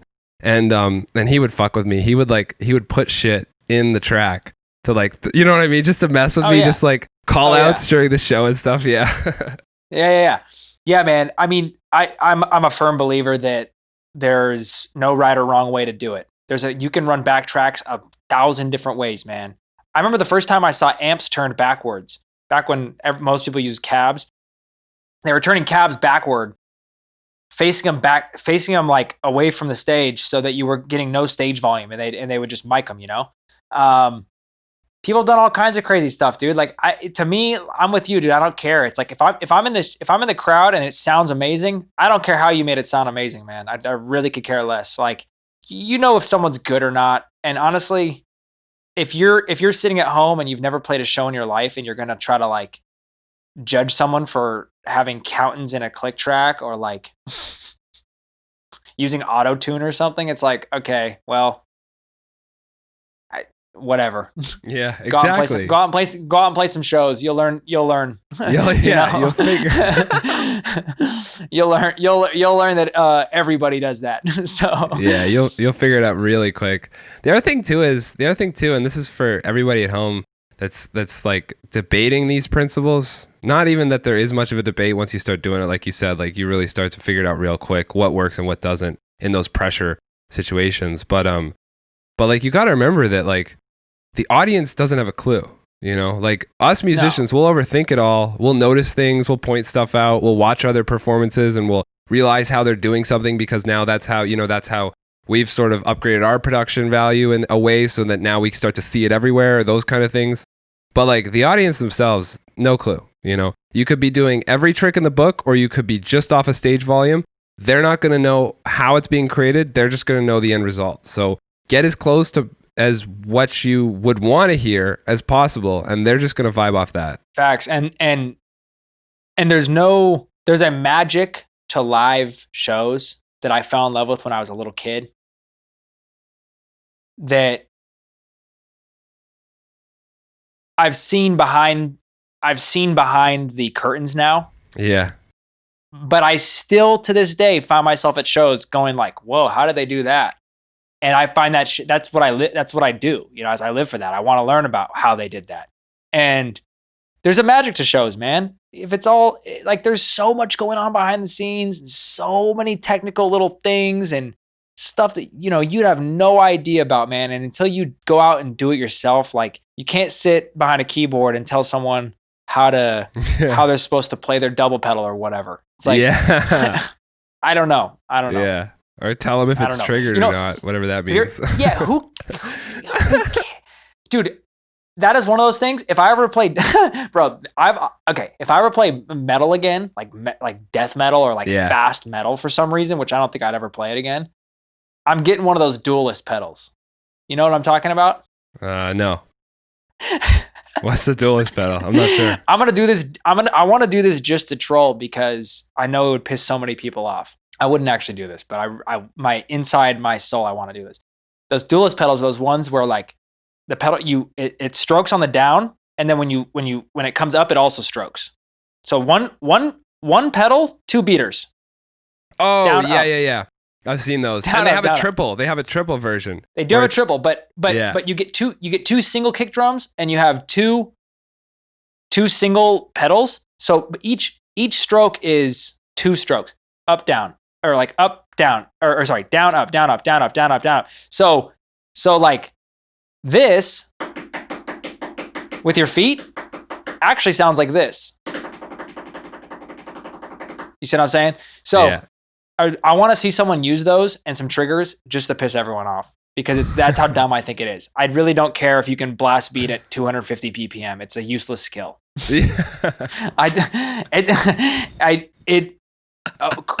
cool. You know? Yeah. It's not a useless skill. It's impressive. It's impressive. And it's fun to watch for a second, but like, I'm not trying to play that. Well, the thing about it, like, I mean, you're right. It's not useless, but it becomes less and less valuable the faster you go, simply because in order for it to work inside of a mix, it has to get more and more digital. So it's less human involved anyways, you know? So it gets more and more, like the faster you are going with it, the less impressive it's going to sound, because you have to sort of make it sound digital to cut through, you know? Yeah. And don't get me wrong, man. I love heavy music, and I've got a lot of friends who can play really fast, but to me, I don't listen to a lot of death metal. I don't listen to a lot of really fast music. I don't listen and I respect the craft more than anything. Like the amount of work it takes to get to that point where you can play that fast is unbelievable. The discipline, the work, the hours. I mean, man, that's crazy. I respect that up and down. Like I respect that all day, but it's just like not my thing. And that's okay, you know? Just like someone might be like, "Oh, all you do is play 4/4 in the pocket." Well, okay. I mean, I did I have fun doing that. Yeah, me too. Yeah, hell yeah, 100%. It's so much fun because you can focus on the performance and you're not so engrossed in what crazy Phil's coming up next. I did a collab with another artist on a Whitechapel track, and it was the fastest I ever had to go on the double kick. It was 235 beats per minute, and I remember, and my top speed before that was like 200 on a good day. And I spent 2 months sitting in my basement 3 hours a day listening to Joe Rogan while the click track was on top of him, just going left, right, left, right, left, right as fast as I could. And after the 2 months were over, like I was really happy with myself, the fact that I pulled it off and I didn't quit and I got to the end. But at the same time, I was like, man, all the songs that I could have learned, all the covers that I could have done in the last 2 months. You know what I mean? It's like, I'm with you, dude. I'm with you. I think, you know, I'm really good friends with Travis Orban. I've known that guy for a long time. We talk a lot. And that man has discipline, like, and a work ethic like nobody I've ever seen. He's wild with it. And I used to compare myself to him. Like, would Travis think this is cool? And then at some point I just had to stop that because I'm like, I'm not Travis Orban. And I'm never going to sit in my house for 12 hours a day playing drums. There's only a few people who can do that. Yeah. There's only a few people who can do that. And that's just not my style. It's not what I'm good at. It's not why I started playing drums. I started playing drums because it was fun, man. And I loved playing shows and performing. I never really fell in love with the grind, to be honest. I went through years of doing it and I still grind, you know, but some part of me wishes I had like fallen in love with the grind at some point. But it was more determination and just sheer willpower than it was like raw talent, or I love sitting at my kit for 9 hours a day. Like, I don't really like sitting at my kit for 9 hours a day. If I'm in the studio, I can be at the kit for 12 hours. But if I'm just like you said, dude, getting good at double bass is the most boring thing that exists. It is so boring. And I've spent hundreds of hours getting good at double bass, man. And at some point, I'm just like, I had the same thought. I'm like, if you put all your eggs in that basket, like, yeah, cool, you'll get really fast. But there's very few guys or girls who can play really fast, but also have like incredible dynamics and a fat pocket and like can do other things. It's almost like, did you watch the Jordan documentary? No. Michael Jordan, in the middle of his career, took 15 months off to go play baseball. Okay. And his trainer goes, yeah, you're going to have to just completely change your workouts. Everything you do is going to be focused on baseball, and you really can't play any basketball because the workouts you're doing, the stretching you're doing, the weightlifting you're doing, if you want to go play pro baseball, you have to take a 180-degree turn and focus on this. And he goes, yep, I'm all in. And he did that for 15 months, dude. And then he came back after baseball and he won 3 more championships. And the reason that is so insane is because they're 2 completely different sports. Now, what I'm trying to get at here is in drumming, like, for example, can you play any jazz drumming? Me, myself? Like, can you do anything actually complicated and dope jazz drumming wise? I mean, I can swing a little. Yeah, okay, that's about where I'm at. Okay, yeah. What I'm trying to say is like jazz drumming is like its own. It's like a different instrument. It's like its own thing. It's like you get the amount of time you have to spend doing that playing that style of drumming to get good at jazz. For that. Going to school, the finesse, the technique. I mean, man, that shit is hard, bro. And but I can imagine you spend so much time learning that one thing that then all of a sudden if someone calls you up and they're like, hey, Falling in Reverse needs a drummer. Can you do it? You're like, well, I never even touched a double pedal. What is that? You know, or like honestly, even just like a pop band calls you up, and all of a sudden you have to hit hard and be solid, and like it's a totally different thing. So I don't know, man. I'm not saying there's one good way or one bad way. I'm just saying that like if you spend a lot of time getting really fast, you're probably going to compromise other parts of your drumming. So I don't know. That's just my 2 cents. There have been points in to build off that. There's been points in my progression where I'll get an opportunity, or I'll want to try something and go in a different direction. Maybe it's a genre change. Maybe it's like a completely different style, like writing some kind of interesting line over like a hip hop song or something like that. I tried like way back in the day when I was 16. I posted this like pretty rough drum remix, quote unquote, of a Taylor Swift song, and at the time I lost. Oh, you got me. I lost you for a sec. What were you saying? What was the last thing you heard? You said in my progression something. Oh yeah, in my progression, there's been like goals that I've set or opportunities that I've received that are outside of like the sort of narrow focus of metal and 4/4 straight stuff that most of my playing's sort of revolved around. And it's kind of like what you were saying with jazz, like when you sort of focus all on that, there's a lot of other places that you maybe can't get to as easy. Have you experienced times where you've had to sort of get over a wall to get to a certain place with playing with a band or something? And if you have, like, how did you go about sort of like learning the new skills to be able to fit in with that act that you now have to work with, or whatever the case may have been?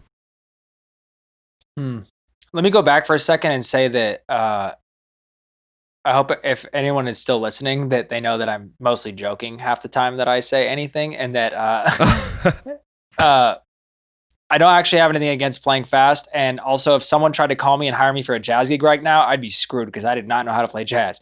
So let me just put that out there. Dude, 2020 on the internet. I'm glad you did. Yeah, I just don't want people. I don't want people coming after me. I'm a nice guy. Like, I'm very professional when it comes to what I do. I like to joke around a lot, and I find entertainment and people getting so butthurt about like how you play or what you play or whatever. It's just like, dude, who cares, man? Play whatever you want to play. Play whatever you want to play, however you want to play it. As far as humps go, I mean, dude, to be honest, that Falling gig. Have you ever heard that song Rolling Stone? Song's hard to play, man. It's fast. And there's a lot of double bass. Oh, yeah. Falling in a verse. Yeah, of course, yeah. And that song's tough to play, man. It sits around, I don't know, somewhere between 190 and 200, I think. And I had a couple weeks to prepare for that tour, and I spent every day I was doing double bass drills. So I was like learning the songs and also doing double bass drills in the freezing cold. And again, it was like, if I can play this in the freezing cold, then, I'll probably be fine when I'm warm. But that was a hump I had to get over, man. I just was like, yeah, Ronnie, I can play it. And then learned it because I knew I'd be able to learn it. I knew it was like right on the cusp of my speed range. You know what I mean? Yeah. That was definitely a hump. But the biggest hump, dude, to be honest, with any gig that I've had is it's incredibly difficult to learn a band's songs and show up and play it to their standards when they're used to another drummer, especially because I've almost exclusively filled the shoes of good drummers. I've like it was like Connor Dennis, Jesse Shelley, like Ryan Seaman, like, Lee from Hundredth, awesome drummer. Like, and they're used to playing to a certain thing, and they hire you and they want you to do well, and you just got to jive, and it just doesn't happen overnight. You got to get out there and play shows. And you can practice all you want, you can have all the rehearsals in the world, but you don't really get it down until you start playing shows. So the biggest hump that I've had to get over is just being comfortable enough with myself, man. To be honest, like I used to be so hard on myself, and I'd beat myself up, dude. If I made a mistake, I would just like, I couldn't sleep at night. The first tour I did with Bow, I remember there was a couple nights in the bus where I was just laying, staring at the top of my bunk, like, you're a failure, you suck, like you're a piece of shit, you don't deserve this, whatever, because I like dropped a stick or like messed up a fill or whatever. And the irony of that is that the more negative your mindset is, the worse you play. And, the harder yourself, you have to have some self-confidence to be good. Every athlete talks about it. You got to believe in yourself first. If you don't believe in yourself, like no one's going to believe in you. So that was a tough one for me, man. Like self-esteem has been hard for me, my whole life. So it's only in the last maybe year that I've been confident about my abilities behind a drum kit. And even considering that, I still know that I suck and I need to get better. Like, I think that's what keeps me grounded, and like, having so many friends that are so good at drums, it's just a constant reminder that there's always room for improvement and there's always something to learn. There's always something to get better at. Like, you cannot sit at home and just be like, oh, I don't need to practice because it doesn't, it's not going to affect, like my band's not going to get any better just because I'm better at drums. That's a lie. Yes, it will. Like if you're in a band of 5 people and the other 4 people don't practice at all, but you get better at drums, your band gets better, I promise. So yeah, 100%. If everyone practices, your band's definitely going to get better. But I'm just saying that like every good band has a great drummer, dude. Like almost no, like I can't even think of a good band, a great big band that has like a shitty drummer. So I don't know. The mental hump though, dude, that was tough for me. Some people just like have a lot more confidence than I do, I guess. I feel the exact same way as you on both fronts. I got a funny story along the lines of your Bunk story. I'm going to tell you here in a sec, but the itch to like constantly improve and like being never satisfied, it can be really tough at times because you're just always so hard on yourself, and like, getting over that. I mean, having it and learning to kind of like embrace it in a weird way is super important, I feel like, to getting good at anything. Because if you're ever satisfied, then you stop growing and you stop getting better. But then not letting it like destroy you, not let it like crush you under the pressure of it, that's a whole battle unto itself. At least that's how I've felt over the years. It's a fine balance, dude. It's a very fine balance. Exactly. it's this push and this pull that you have with your mind that you kind of have to, but once you find that sweet spot where you sit in this, I really feel like I'm in that sweet spot right now. I kind of found it where I'm like, I always need to get better. I always need to keep practicing, but I also know like I can take on big gigs. Like I know that. So it just takes practice, time, energy, effort, like willpower. Some people have it though early, dude. Some people just have it. Some people have that X factor. I didn't, dude. I was not blessed with the natural ability to play drums. I've always had rhythm, but whatever. Lots of people have rhythm.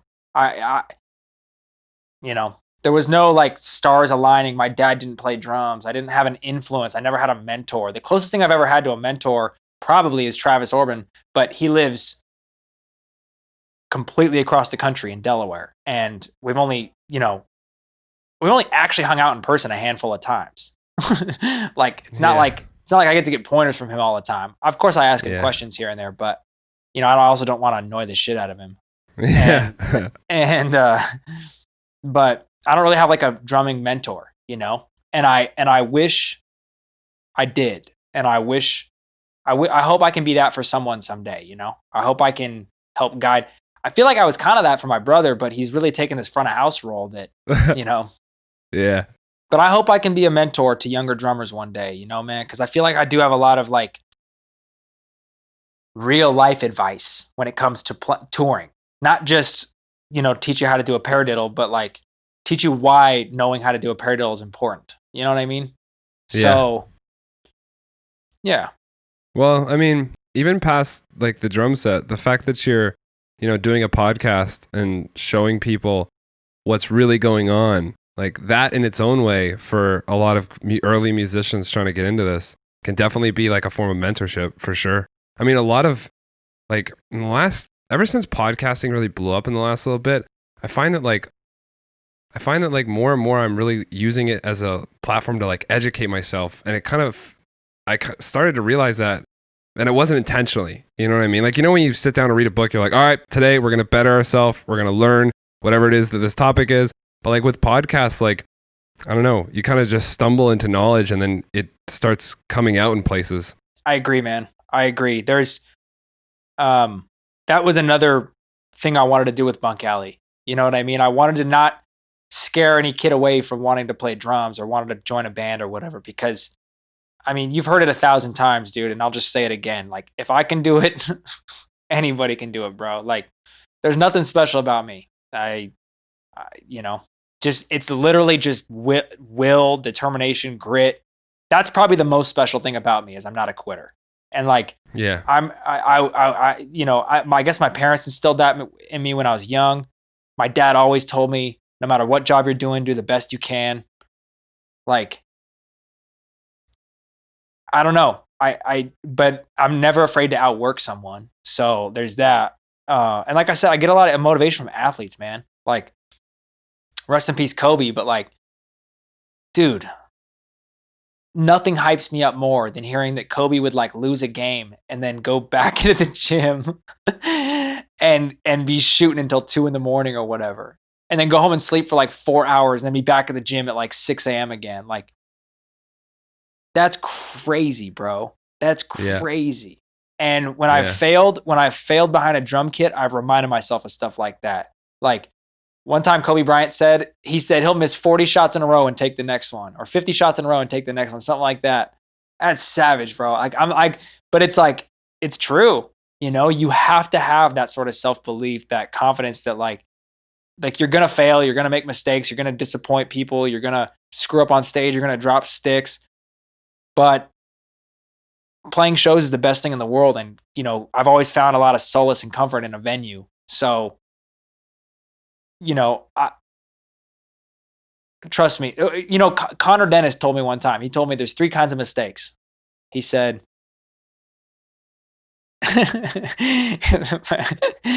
first time he ever watched me play drums, I was playing songs that he recorded drums on. And I started the wrong song. We had 2 songs back to back. In our set that were like 3 BPM different, pretty much the same tempo. And we'd switch them back and forth every day on Warped Tour. Some days we'd play one, some days we'd play the other. And before we played the set, I asked Tyler, I was like, hey, are we playing Deaths or Exquisite? And he said, I forgot which one. I think he said Exquisite.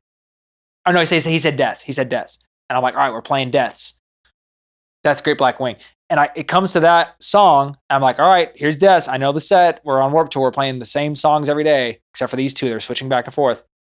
And the accountant comes in, and I'm just focusing on like Deaths. I know how this goes. And I start playing. It starts with these rim clicks. And immediately, I'm like, this is not Deaths. This is Exquisite. Oh, it was the opposite. I'm screwing this story up. It was the opposite of the songs. But the point is that I screwed it, and immediately I just did a fill into the song where the actual song. And I'm just like, and I'm playing it. I'm like, oh, I just blew it. Connor's 10 feet from me. I just blew it in front of Connor. Literally 10 feet. And his dad and his brother. Connor and his dad and his brother are standing 10 feet from me, like arms crossed, staring at me playing drums. And after the show, I found Connor in like catering or something. And I was like, man, did you see me blow it? And he goes, blow it? What do you mean? I was like, you didn't see? He's like, oh, I thought you were just like doing a cool fill at the start of Deaths. And I was like, oh. No, that's not what I was doing. I was like, bro, I started the wrong song. I started Exquisite when it was supposed to be Deaths. That's what actually happened. I screwed up the story earlier. I started Exquisite when it was supposed to be Deaths. And we just laughed it off. And he's like, dude, nobody noticed. Whatever. Literally, I wrote those drum parts, and I'm like, I didn't even notice. I thought you just did like a cool intro. I was like, oh, okay, it's not that big of a deal. So he told me there's 3 different kinds of mistakes. He said, there's mistakes that only you notice. Those are the best kind of mistakes to make. And every drummer makes those mistakes every show. Okay? Yep. Then there's mistakes that your bandmates notice. Those happen every once in a while. Maybe once every couple shows, whatever. Then there's mistakes that the crowd notices. And those almost never happen. And when he told me that, I went, you're actually right.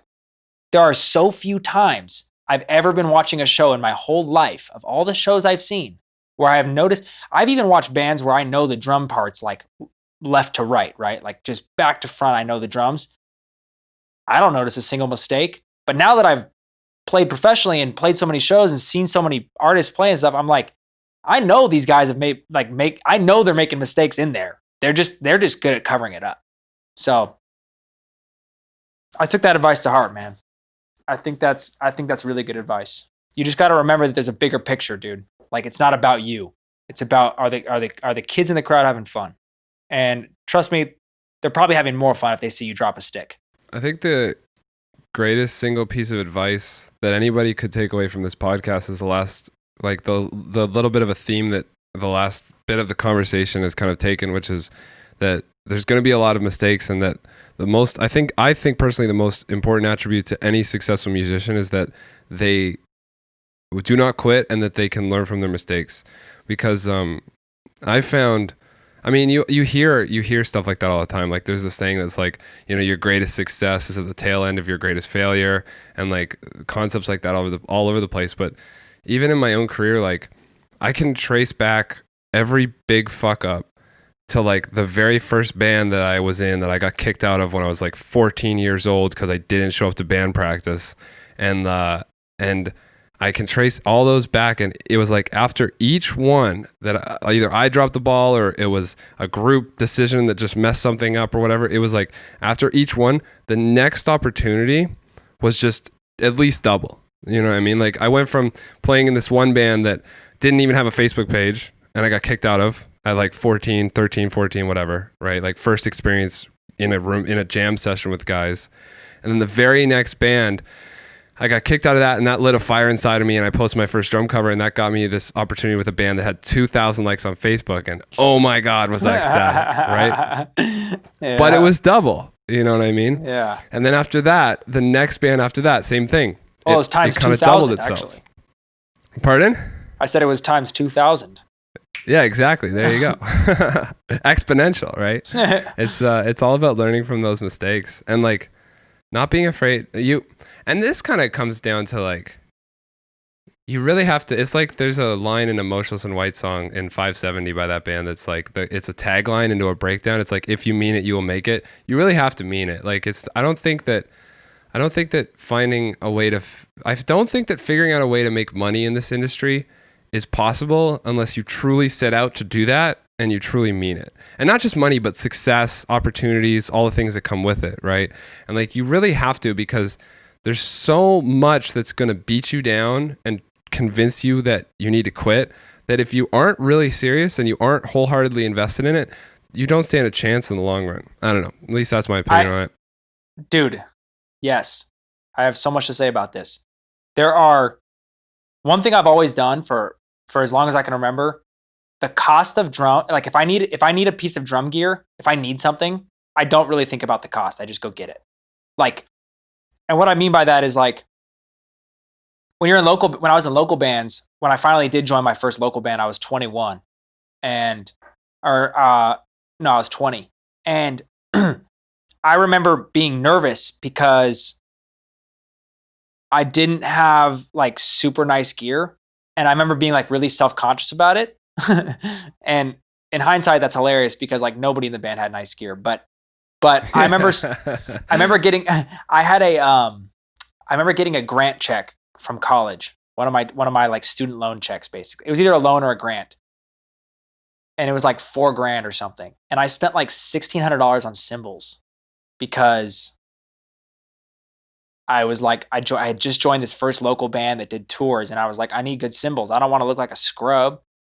And I don't know. I guess I've always just tried to like, people who, you put your money where your mouth is, man. It's like a classic saying. Like, if you're serious about it, you're going to do whatever it takes to get nice gear. Like, I worked jobs every summer since I was 14. And almost every job I ever worked, I saved up money, bought drum gear, bought drum gear. Like, if you're not actually about it, man, and when you do that, you're like, you're just doubling down. Every time you do it, you're doubling down. You're like, I'm more invested. And dude, I have been kicked in the nuts by the music industry so many times that literally nothing phases me anymore. Like, I don't care what anybody says or does to me. It's been beaten out of me. Like, if I'm going to be 100% real, like, drums have made me cry more times than I can count, man, where I've just like, I've cried to myself and just been like, I'm not good enough. I've cried in my practice space before, just by myself. I can't figure out a part. I get so mad. I'm like throwing sticks around and just like, I'm crying, like pissed. And you don't like, I've wanted to quit a lot of times, man. I'm not going to lie. I've wanted to just be like, this is too hard. But, you know, I've always just reminded myself, I'm like, if I'm not doing, like, what else am I, like, this is what I live for, man. Like, this is literally what I live for. Like, I don't even know, like, I life will be fine with or without drums. Like, I'll be cool. But I'm just saying, like, nobody ever got anywhere by quitting. And everybody who's ever been successful at anything, they always say the same thing, which is, yeah, you're going to want to quit, and then just don't quit. And it's basically, how long can you not quit? And eventually, it's like a game of how long can you not throw in the towel. 100%. Yeah. A lot of comics, man, dude, comedy's hard. A lot of comics don't pop off until their late 30s, bro. Imagine starting comedy when you're 20 and you don't get a break until you're 36. Whew. And the thing with comedy too is like, that's a grind, bro.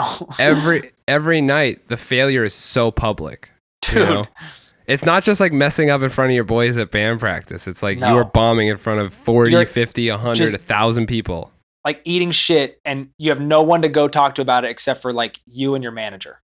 Because it's just exactly. You. There's no, like, so yeah, that's comedy. I have so much respect for the art of comedy, man. That's an art form that I will not ever dabble in because I respect it so much that I could never, I'm not that interested in doing it myself, but I respect it so much that, I mean, that's scary, bro. Just you and a microphone and a red backdrop and house lights, and you got to make people laugh.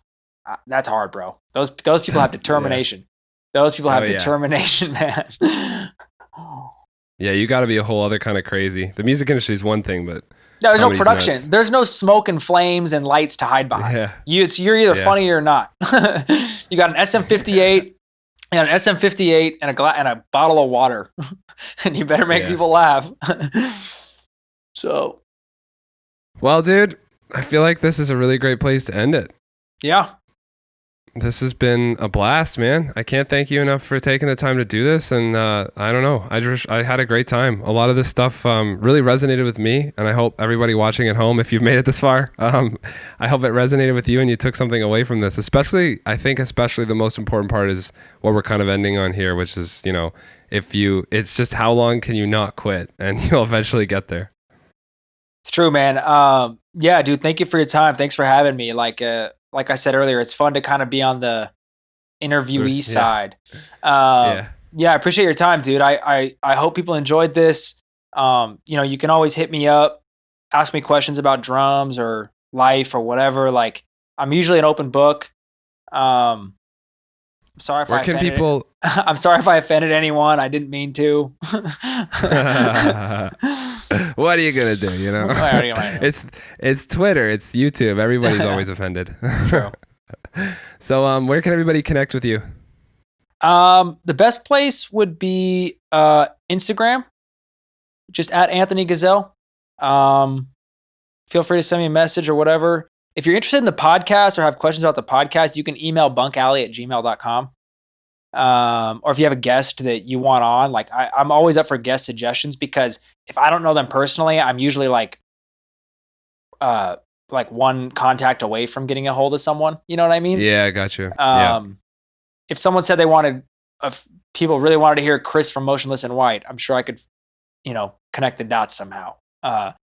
But that kind of thing. So shoot me an email, bunkalley@gmail.com, or just DM me on Instagram. And thanks for listening to this. It's crazy that anyone would care what I have to say about anything, period. But I had fun. So perfect. Well, thank you all for watching, and we'll wrap right there.